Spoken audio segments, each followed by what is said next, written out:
जय हिंद मित्रांनो, तर अतिशय आनंदाची बातमी जी आहे ती या ठिकाणी आलेली आहे। कारागृह विभागात विविध पदांची भरती जी आहे ती राज्य शासनाने अनाउन्स केलेली आहे।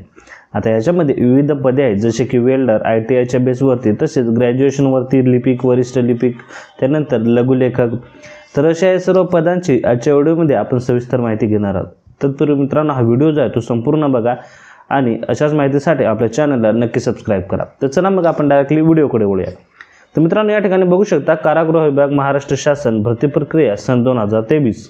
तर या ठिकाणी बघायचं झालं तर लिपिक ची एकूण पदे जी आहेत ते आहेत 125, ज्यामध्ये तुम्हाला कोणत्याही मान्यप्राप्त विद्यापीठाची जी आहे ती पदवी लागेल, म्हणजे तुमचं ग्रॅज्युएशन जे आहे ते कंप्लीट झालेलं असते। म्हणजेच BA, BCom, BSc किंवा इंजिनिअरिंग किंवा दुसरं पण काय असेल BTech, तर अशामध्ये तुमचं ग्रॅज्युएशन कंप्लीट झालेलं पाहिजे। त्याच्यानंतर वरिष्ठ लिपिकच्या एकूण 31 जागा आहेत मित्रांनो, ज्यामध्ये पण तुम्हाला ग्रॅज्युएशन कंप्लीट झालेलं पाहिजे। तर मित्रांनो, या ठिकाणी अजून तरी त्या ठिकाणी टायपिंगचं जे आहे ते मेन्शन केलेलं नाही आहे। मी ही जाहिरात जी आहे ते आपल्या टेलिग्रामचं चॅनल MSc जॉबवाला याच्यावर पण अपलोड करणार आहे, तुम्ही तिथं जाऊन डायरेक्टली बघू शकता। तत्पूर्वी मित्रांनो, या ठिकाणी लघुलेखक निम्न श्रेणीचे जे आहे ते 4 जागा आहेत, ज्यामध्ये तुम्हाला SSC जे आहे ती क्वालिफाईड पाहिजे तुम्ही। सोबतच तुम्हाला शॉर्ट हँड म्हणजेच स्टेनोचे 100 शब्द प्रति मिनिट व टाईप रायटिंगचे मराठी किंवा इंग्रजी जे आहे ते 40 वर्ड्स पर मिनिट जे आहे ते या ठिकाणी सर्टिफिकेट पाहिजे। सोबतच मिश्रक, त्याच्यानंतर शिक्षकाची जागा आहे त्याच्यामध्ये HSC किंवा शिक्षण पदविका जी आहे ती तुम्ही उत्तीर्ण झालेले पाहिजे। त्याच्यात शिवणकाम, सुतारकाम। तर मित्रांनो, अशा विविध जागा ज्या आहेत ते या ठिकाणी कारागृह विभागाकडून अनाउन्स करण्यात आलेल्या आहेत। तर मित्रांनो, जर तुमचं ग्रॅज्युएशन झालेलं आहे तर तुमच्यासाठी ह्या ज्या आहेत ह्या 2 जागा खूप इम्पॉर्टंट आहे, ज्यामध्ये सगळ्यात जास्त वॅकन्सी ज्या आहेत ते आहे। तर पहिले आहे लिपिक आणि दुसरे आहे वरिष्ठ लिपिक। तर आता याच्याबद्दल जर बोलायचं झालं तर या ठिकाणी मी सगळ्यात तुम्हाला त्याचं स्ट्रक्चर जे आहे ते दाखवून देतो।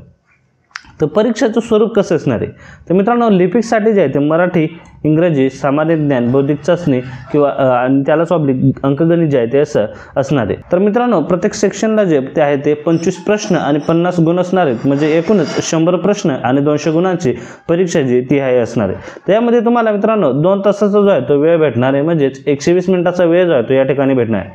तर मित्रांनो, पेपरची जी डिफिकल्टी लेवल आहे ती 12वी पर्यंतची असणार आहे। तर हा पेपर जो आहे तो इझी टू मॉडरेट अशा डिफिकल्टी लेवलमध्ये असणार आहे। आता याच्यामध्ये लघुलेखक निम्न श्रेणीचे जे आहे ते या ठिकाणी त्याचा जो पॅटर्न आहे तो थोडासा वेगळा आहे, ज्यामध्ये तुम्हाला 15 प्रश्न आणि 30 गुण असणार आहे, म्हणजेच एकूण 60 प्रश्न आणि 120 गुणांची त्या ठिकाणी परीक्षा असणार आहे। तर यामध्ये तुम्हाला 80 मिनिटाचा टाइम जो आहे तो भेटणार आहे, म्हणजे जवळजवळ 1.5 तासाचा टाइम जो आहे तो तुम्हाला या ठिकाणी भेटणार आहे लघुलेखकसाठी। आणि लिपिकच्या दोन्ही पदासाठी म्हणजेच वरिष्ठ आणि लिपिक या पदासाठी तुम्हाला 2 तासाचा टायमिंग जो आहे तो भेटणार आहे। आता फी स्ट्रक्चरबद्दल बोलायचं झालं तर ह्यावेळेस पण राज्य शासनाने कुठलीही दयामाया दाखवलेली नाही आणि डायरेक्ट 1000 रुपये फी जी आहे ते प्रत्येक पदासाठी या ठिकाणी दिलेली आहे। मग तुम्ही वेल्डरचा फॉर्म भरा किंवा सुतारकामाचा फॉर्म भरला तर तुम्हाला या ठिकाणी 1000 रुपये त्या ठिकाणी भरावे लागणार आहेत। आता यासाठी माजी सैनिकांना जे आहे ते परीक्षा शुल्क आकारले जाणार नाही, असा पण या ठिकाणी त्यांनी टिप जी आहे ती दिलेली आहे। सोबतच मित्रांनो, पुढे बोलायचं झालं तर ही फी जी आहे ती नॉन रिफंडेबल आहे।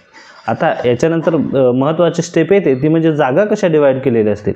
तर मित्रांनो, फॉर्म भरायच्या आधी तुम्ही एकदा तर मित्रांनो, या ठिकाणी स्क्रीनवरती तुम्ही बघू शकता जो पूर्ण तक्ता आहे यामध्ये तुम्हाला मेन्शन केलेलं आहे की कॅटेगरी वाईज कशा जागा डिवाइड केलेल्या आहे।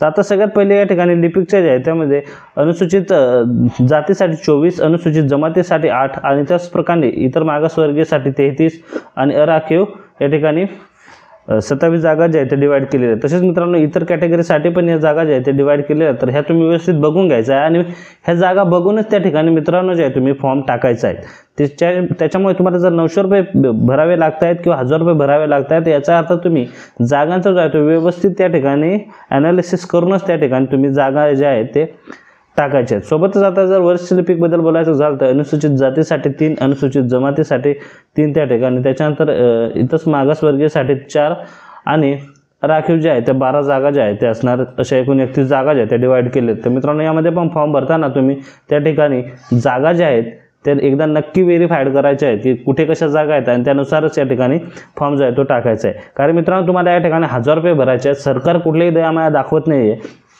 त्या फीसाठी खूप वेळा त्या ठिकाणी आपल्या विधानसभेत पण रोहित पवार यांनी एकदा मुद्दा मांडला होता, पण तरीसुद्धा सरकार कुठलीही गय करत नाही आहे। तर त्याच्यामुळे तुम्ही फॉर्म भरताना जे आहे एकदा नीट विचार करूनच फॉर्म टाकत जा, कारण एकदा 1000 रुपये गेले तर ते नॉन रिफंडेबल असतं. एकदा फीचं पेमेंट झाल्यावर तुम्हाला पुढे काही करता येत नाही. त्याच्यामुळे जागांचं व्यवस्थित आश्लेषण करून त्या ठिकाणी तुम्ही फॉर्म जो आहे तो टाकायचा आहे. तर मग मित्रांनो, आय होप तुम्हाला हा व्हिडिओ आवडला असेल. आपल्या जास्तीत जास्त मित्रांसोबत शेअर करा ज्यांना भरतीचे अपडेट जे आहेत ते पाहिजे असतील, आणि सोबतच आपल्या चॅनलला नक्की सबस्क्राईब करा. तर चला भेटूया पुढच्या व्हिडिओमध्ये. जय हिंद, जय महाराष्ट्र.